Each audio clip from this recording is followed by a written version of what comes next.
Hey guys, welcome back to the channel. It is Christina here. I hope you are having the most amazing day ever. If you are not, I pray that things will turn around for you. I wanted to come and talk about the coats. So I've just done a little post on my Facebook page and Instagram. So if you're following me over there, you'll find them there too. But I wanted to explain it and amplify it and talk about it a little bit more. So essentially the post that I did was around how I already am the weight that I want to be. Like, I already am actually the whatever magic number that is for you.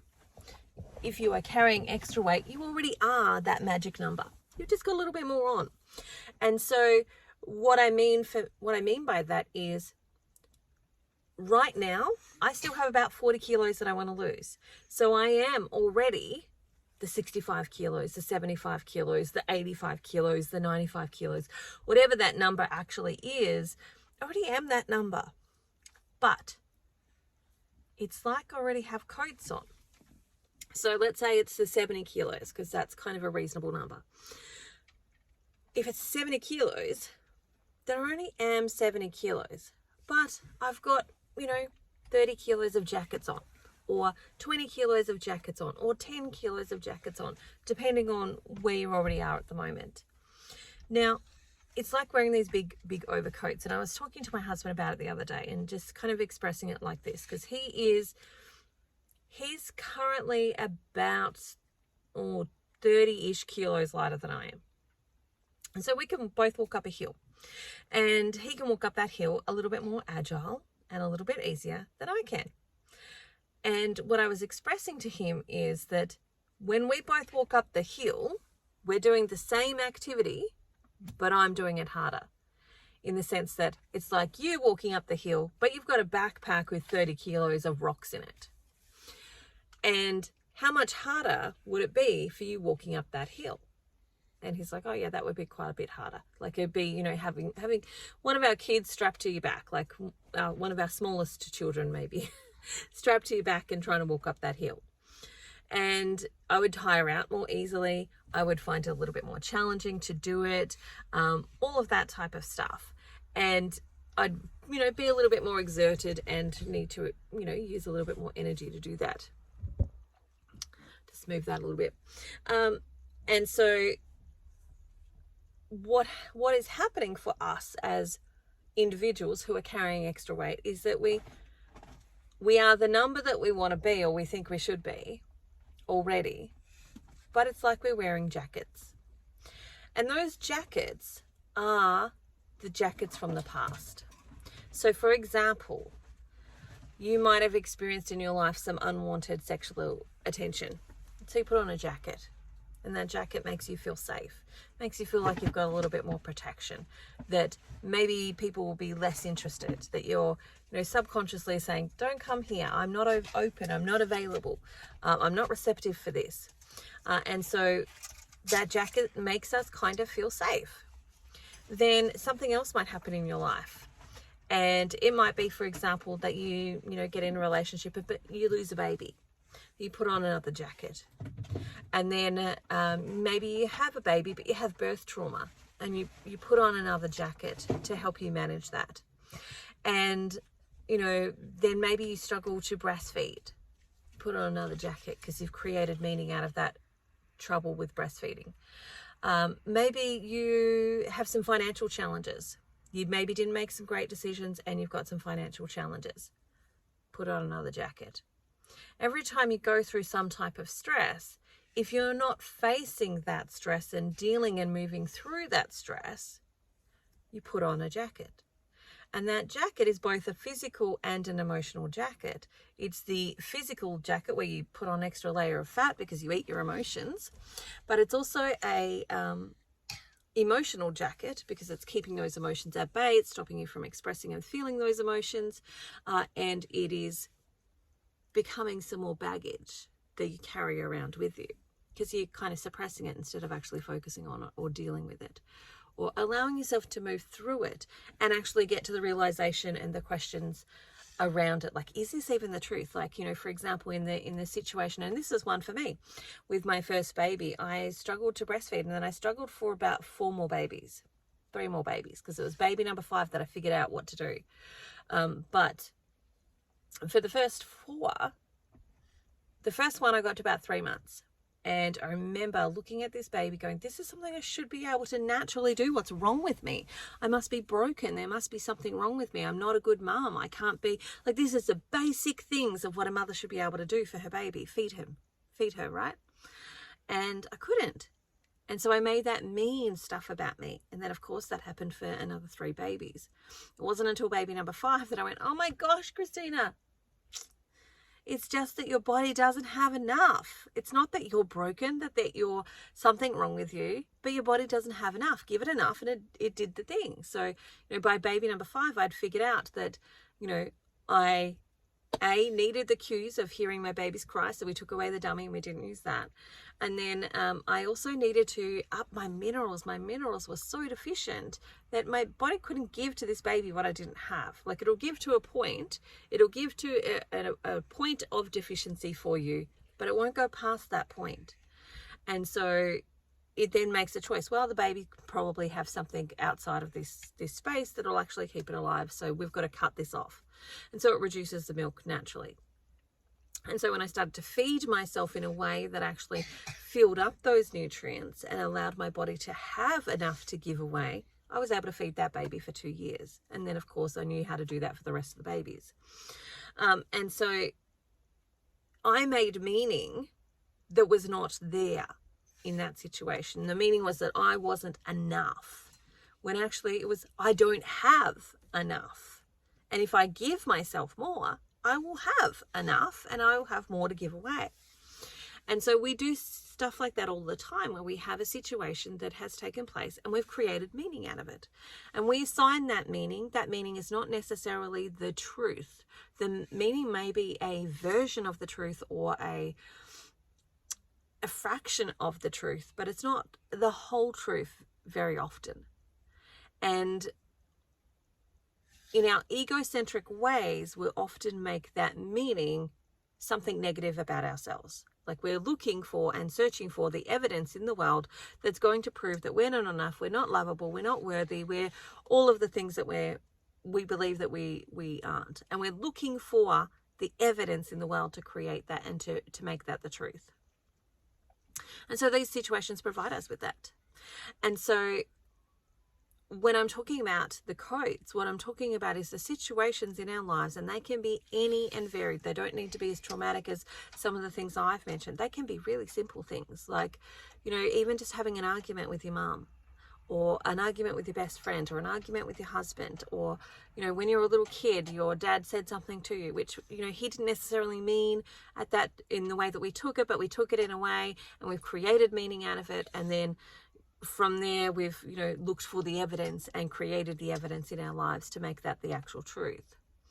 And so when we're taking off the coats, and this is what I think about when it comes to weight loss and healing, and this is why when I work with my clients, it's not just about the physical body. It's not just about take this supplement, eat this food. It's what are the emotional things that are actually taking you to this space? What are the things that we need to unpack and bring light to? Because for me, what I really see my work in the world is making the invisible visible. So when I say I'm already the 75 kilos or the 65 kilos or the whatever many kilos, right, the magic number, when I say that I'm already that, all I'm doing on this journey of healing my body and health and mental wellness is making the invisible, which is currently invisible because it's still inside of me, visible. And I can see that when I look back at photos from last year. I can see that when I look through my photo albums of photos of years gone by. So I took a photo, I had a Christmas photo, and I felt beautiful in that Christmas photo. Like, I don't think I look, like, I'm not here now judging going, oh my God, just so ugly. I'm like, oh wow, that's a lot of change. But in that photo, I felt beautiful. Like, I was wearing clothes that I really like to wear. I felt really good in the clothes that I was wearing. I'd had my hair professionally done. All of that. I think I maybe even had eyelashes in at that point in time. And I was feeling really good. I wasn't feeling ugly or yuck or any of those things. I was feeling really good. I was feeling like I felt happy with how I looked. And I was happy with my family, had a great time with my family, and we had this photo taken. And I saw the photo today because it popped up in my phone. And I was like, oh, wow, actually, there's a big transformation there. Like, I can see a big physical difference that has taken place there. And that physical difference is a result of making the invisible visible and taking off the coats. So, you know, throughout this time, you know, part of the stuff that I do in my my carnivore support group is, let's talk about the physical stuff. What are the physical, like, you know, how much fat do we need to have? Like, what do we need to change? Do we need to take out the eggs for you? All of that type of stuff, the tweaking stuff of that. But the other part of it is to, let's embrace the emotional stuff. Let's look at what are the things that are leading us to where we currently are. What are the traumas that we have experienced? What is the pain that we have stuffed down? And all of that, like, you know, there is this physical thing that actually happens. So, for example, when you go through some type of trauma, what happens is your adrenals pump out some adrenaline in response to the stress that you're actually experiencing. And in response to that, your body is going to hold on to any weight that it has got, because those are resources. They're valuable resources and we don't want to let go of them. We don't know when we're going to need them. We don't know when the next lot's going to come. We don't know if we're going to need to have excess amounts of them right now because we might be going into a starvation, war, famine mode. Like, we don't know what's going to happen next. So it holds on to those resources really, really tightly, and then doesn't want to let go of them easily because they're there to keep you safe and protected and so on. And so from that perspective, there's a physical, chemical, biological function that happens when we go through these moments of stress. And if we don't calm our nervous system, we don't address them, we don't actually look at them for what they actually are, we don't let go of them, what happens is that it stays. And that's that physical manifestation of putting on the coats. And so when I'm looking at this photo, I'm reminded of the coats that I've been removing and the coats that I've been taking off. And all I'm doing right now is making the invisible visible. Now, the reason I put it like this is because mentally we can have such a challenge when we go, and especially for me, because I've still got like 40 kilos to lose. Like, I've done 37, I've still got like 40 kilos to lose. There's still a ton there to go. And that mountain can feel absolutely enormous to actually climb. But when I change it around and I realize that I already am the things that I want to be, or I'm expressing that I want to be, I already am that. All I have to do is take off the coats. So I keep moving forward in the action that helps me take off the coats. Now, one of the reasons that I think carnivore is great for this is because, one, you're filling up your nutritional cups. Your nutritional cups are getting full, so you don't have as many of the cravings that you might get when you've got other addictions. So I definitely have a sugar addiction. I know when I eat a little bit of sugar, that really, oh my God, all I can think about is food and all I can think about is the sugar. And so that craving is completely like not present for me at this moment in time. So it helps with that. It fills up my nutritional cup. So my body's getting absolutely everything that it needs. Maybe I need to tweak a little bit of fat, a little bit of protein occasionally to help it get more of what it needs and to heal. So I'm giving it the fat that it needs for those hormones to heal and to replenish and rebuild and do all that stuff. I'm giving it the vitamin C. I'm giving it the minerals. All of the stuff it's getting through the eating that I'm doing. But what it's not getting is a ton of the comfort food. So it's not getting the food that is like, you know, high in sugar and high in fructose corn syrup and all of that type of stuff that generally makes us forget a little bit about our pain for at least the time we're actually eating it. Which means that I can't rely on that to comfort me and make me feel safe anymore. And to give me that feeling of avoiding the feelings and avoiding looking at the problems and avoiding hearing the words and actually asking the questions of, is that the truth? Is that the truth about me? Is that the truth about the situation? Is there more that I wasn't actually present to? And so for me, the carnivore diet, well, for some people to go, it's boring, it's lacking all the things that I want to eat. That's exactly the point in some ways. Because as you take away food as your comfort, you're left with all your feelings. And when you're left with all your feelings, you've got a choice. And the choice is to heal or to fight you not feeding those feelings. And sometimes we go the other way. Sometimes we have the fight and go, oh my God, I hate this. Why can't I just be like other people and eat blah, blah, blah, blah, blah, and go into the deprivation cycle of thinking, we're being deprived and blah, blah, blah. Well, we're not. We're eating the best food on the planet, right? We can go to that cycle. Sometimes we can. Like, just give yourself grace and know that sometimes we will. Sometimes we'll do that. Sometimes we'll look at the dark side. But if we choose to, we can bring some light to the misunderstandings that we have, that we created beliefs out of, that we have formulated our personality around, that we have created protections against. We can bring light to some of the lies. Like, if you've lost a baby, right, there'll be a part of you that will be eagerly trying to blame yourself. It'll be because you didn't get this help. You didn't do this thing. You should have eaten this thing and you shouldn't have eaten that thing. Or you shouldn't have put yourself in this situation, or blah, blah. Like, you can find a million reasons as to why that's your fault. And I bet you probably have. You might also find a million reasons why it's other people's faults, etc. But at the end of the day, the truth is, it's not really anybody's fault. And you don't need to carry that blame.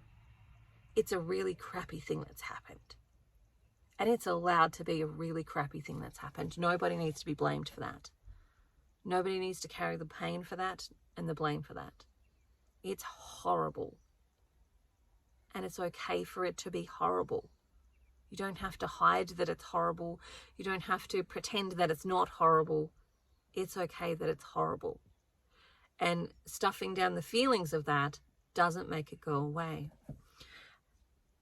And what we want to do is feel the feeling of that, feel the horrible ofness and how terribly sad this is, and how, that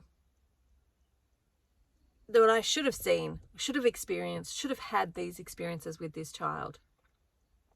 And, just move this to whatever experience that is. It's the grief of the child, but also the grief of the experiences and the memories and all of the future wishful things that we thought we would have with this child. That's the grieving process. And then also asking, what do I need to do to help me get some closure on this? To honor this person that was in my life that's touched me, no matter how much of time I've had with them, whether it was just in utero or it's also outside. What do I need to do to remember that and to honor that and to acknowledge that, but also not let it control me anymore? Not let it be the thing, because I can tell you, for me, I would not want any of my children to consistently carry around a burden and a pain and not live their lives to the fullest because I'm not there.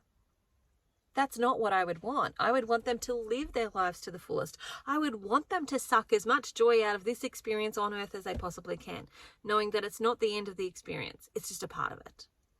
And I would want them to have the most beautiful life that they could possibly have. I wouldn't want them to be walking around sad and mournful and, damaging relationships, damaging their life or the experience of this life because I'm not there and I'm not present.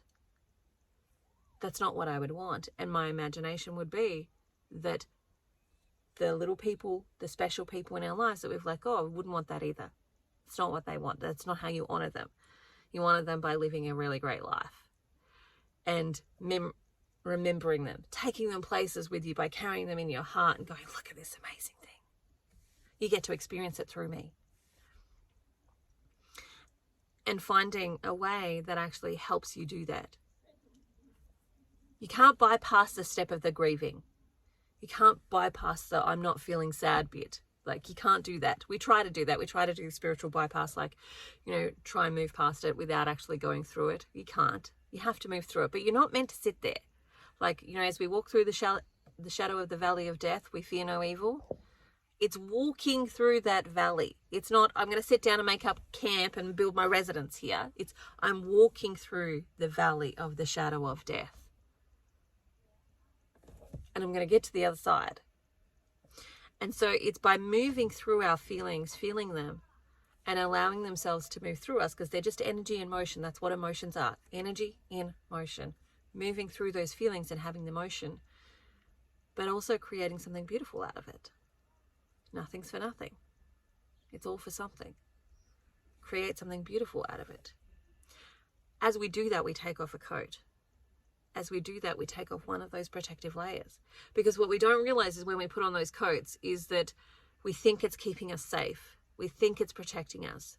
But all we're doing really in the long term is creating our own little prison.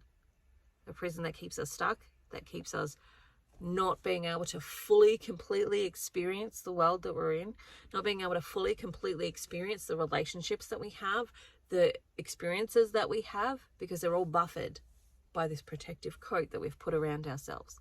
And then eventually that protective coat becomes another obstacle of shame, another point of shame, because, if you've ever been overweight, everybody else can see it. It's not this like little private thing that's happening inside that nobody else can see. It's very visible. We can see it. We can see it. Other people can see it.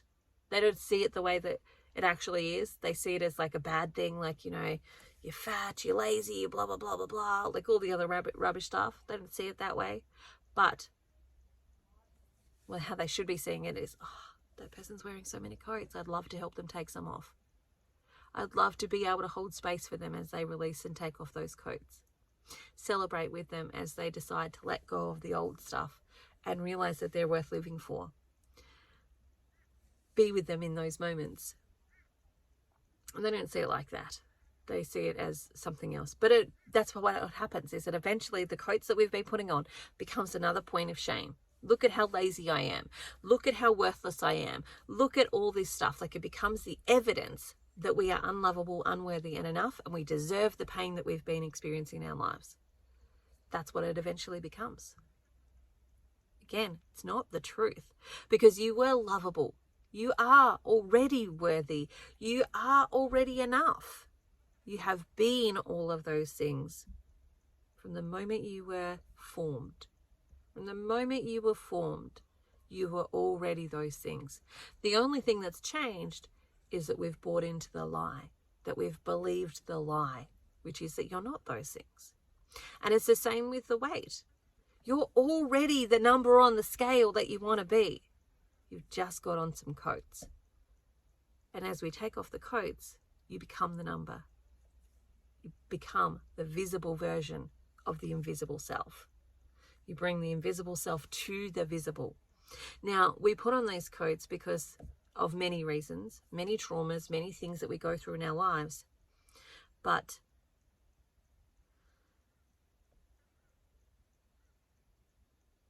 we are okay to an extent with somebody rejecting the coats. We put them on because they keep us protected. And we're okay with people expressing rejection to those coats. Like, if somebody rejects us, it's because I'm fat. Or if somebody rejects us, it's because I don't look like the way that they want me to look. As opposed to they're rejecting us because of my heart, who I am, all of those things. Like, it creates a distance between the rejection. But the truth is, there are always going to be people that reject you no matter what you look like. There are always going to be people that reject you no matter how you think, feel, behave, etc., etc. But we feel okay with their coats being rejected because they're not really us. They're rejecting the external version of us that we've portrayed. But we move into vulnerability when we allow ourselves to take off the coats, and if they reject us, they're rejecting us. And that's scary.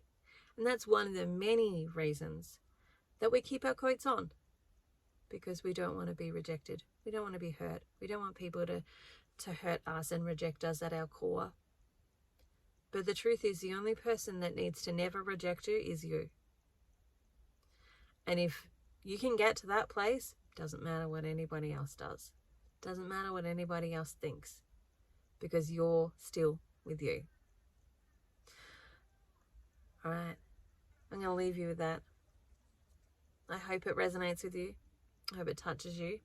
And I hope you join me in taking off the coats. All right. Bye for now. Have the most amazing day ever.